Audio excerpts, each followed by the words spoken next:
Bonjour et bienvenue dans cette toute nouvelle vidéo, c'est Mayol de la chaîne Culturia et c'est un plaisir de vous parler aujourd'hui. Et aujourd'hui on se retrouve pour une nouvelle vidéo de français où je veux parler du mode indicatif comme marqué dans le titre.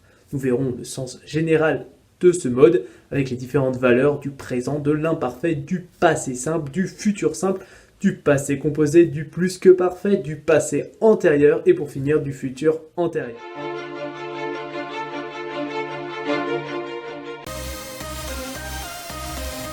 Le mode indicatif exprime la réalité d'un fait certain, au moins probable, en le situant dans le présent, le passé ou le futur. Cela vient du latin indicare qui signifie qui montre. Par exemple, il ne se soucie pas de son avenir. Il a travaillé toute la nuit. Le présent exprime surtout un fait qui se produit au moment où l'on parle. On l'appelle présent d'énonciation. Il exprime un fait actuel, instantané ou continu. Par exemple, je vois de ma fenêtre la pluie qui tombe dans la rue. Le présent peut aussi exprimer une vérité générale, valable de tout temps. Proverbe, maxime, loi scientifique. Ou une identité. Le présent peut aussi exprimer un fait habituel, un fait passé exprimé d'une façon alerte et vivante, présent de narration et présent historique. Ou une action qui vient de se passer. Le présent peut aussi exprimer une action qui se produit dans un futur immédiat, le futur prochain. Le présent peut aussi exprimer un fait futur dans une subordonnée conditionnelle dont la principale est un futur. Et enfin, le présent peut aussi exprimer un ordre, présent injonctif. L'imparfait marque un fait qui dure ou se répète dans le passé. Il est par excellence le temps de la description. Cela vient du latin imperfectum qui signifie qui n'est pas parfait. Par exemple, il feuilletait fébrilement son livre. L'imparfait peut aussi exprimer une atténuation, imparfait de politesse, de discrétion, de tendresse. Ou une hypothèse sur le point de se réaliser dans un contexte au passé.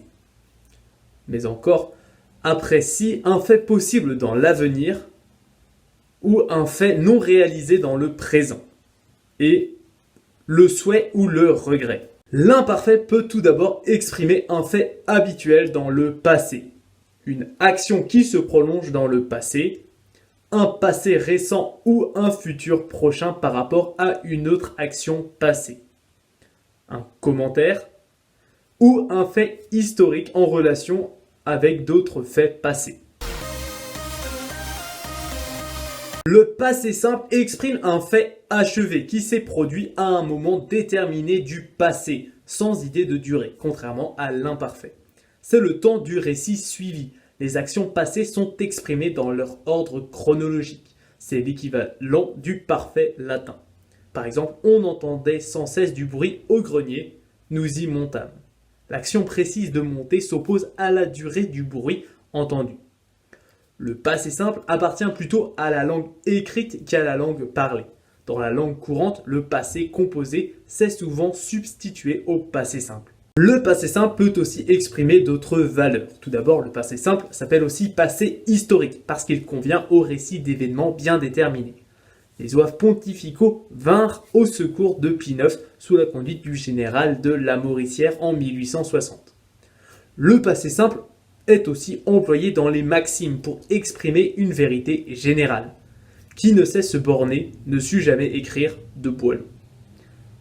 Ou un complément de temps, de durée ou de répétition peut donner au passé simple un aspect de durée limitée. Il marcha 30 jours, il marcha 30 nuits, de Victor Hugo. Le futur exprime généralement un fait à venir par rapport au moment où l'on parle. Par exemple, nous verrons bientôt revenir les beaux jours.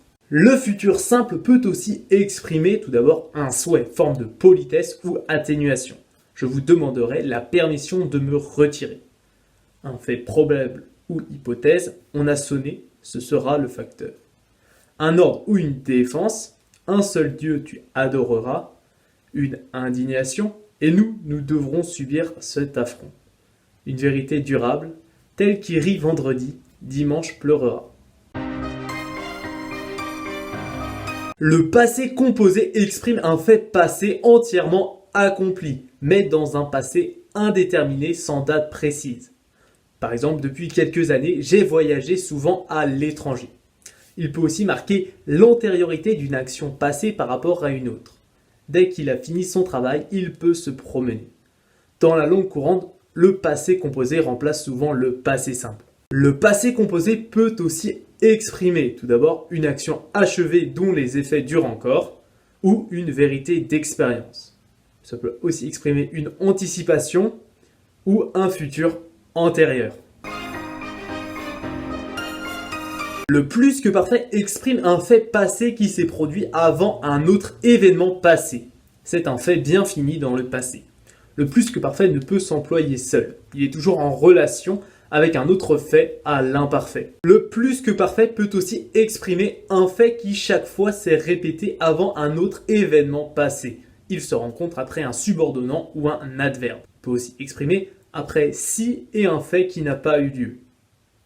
Plus que parfait peut aussi exprimer une hypothèse qui a été sur le point de se réaliser. Cela peut aussi exprimer un regret après si ou une atténuation par politesse, discrétion ou tendresse.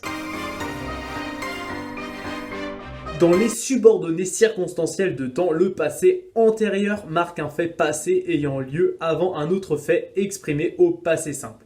Par exemple, quand il eut achevé son discours, il sortit de la salle. Le futur antérieur exprime un fait futur qui doit ou peut se produire avant un autre fait futur auquel on se réfère. Par exemple, quand nous aurons lu ce paragraphe, vous pourrez sortir. Le futur antérieur peut aussi remplacer un passé pour exprimer une probabilité avec diverses nuances.